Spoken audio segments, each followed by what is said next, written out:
time to x-ray and string test our yearlings.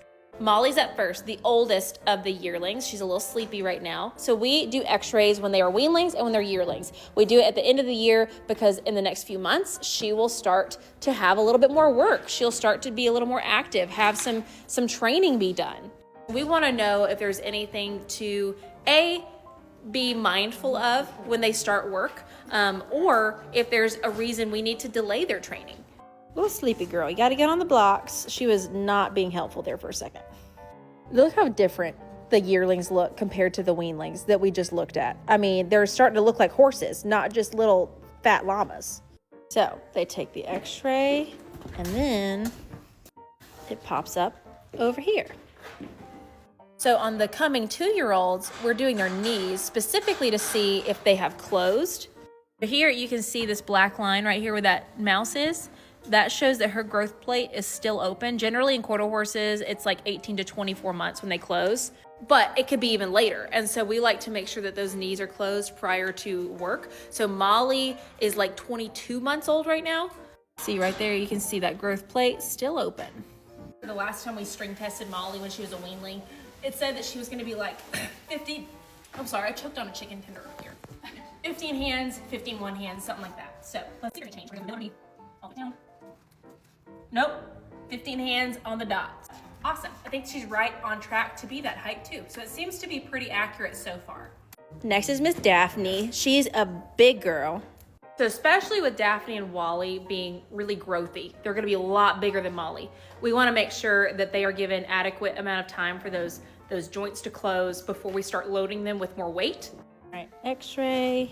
So hers are similarly open, which makes sense. She's a little bit younger than Molly is, and she's larger. Now their stifles and their knees and stuff being open, that's not the only thing we're looking for.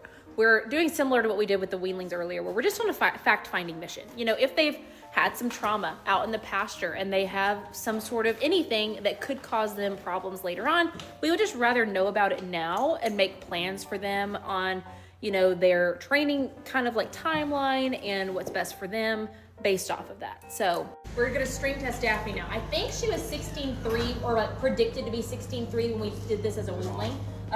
Her mom's like 16.2, her sire's like 16.3, so that would be very on par. 16.3, see the girl, 16.2, awesome. That's a really good size because I think she's gonna be able to do the all around as well. And you don't want them to get too big when they're that size, so it looks like she's gonna be about Trudy size. So she's gonna look just like her mama. Next up, last boy is Walter. You're so good, you're so big. Wally, he didn't have anything necessarily like glaringly, hey, like we need to watch this out as a weanling. But when horses grow big, fast, like they're lean, they're lanky, they've got all these open growth plates and they're gonna keep growing because he's string tested to be really big. Sometimes during development, things can arise. And that's what we wanna make sure nothing is happening, you know? Sleepy Wally. Oh, he's getting a little comfortable. Don't pay attention to the blood on the floor. Wally cut himself again. It just is what it is. But while he's a little sleepy, I'm gonna go ahead and go from the middle of his knee down here. Let's see what we string test you. Is it still scary? 17.2. Whoa. 17.5 inches. 17.2. Now here's the thing though. He's staying intact. And sometimes the presence of all that testosterone can actually put all their like growth energy towards muscle instead of going up. Isn't it like castrating them makes their growth plate stay open longer? He's not listening to me. Anyway, something like that. But big boy, Walter. So anyway, I'm taking advantage of drunk Walter to hug him and kiss him. He's going to be a giant boy. And let me know if you have any more questions about our kind of x-ray protocol, what we look for, those kinds of things, and stay tuned for the longer version on YouTube.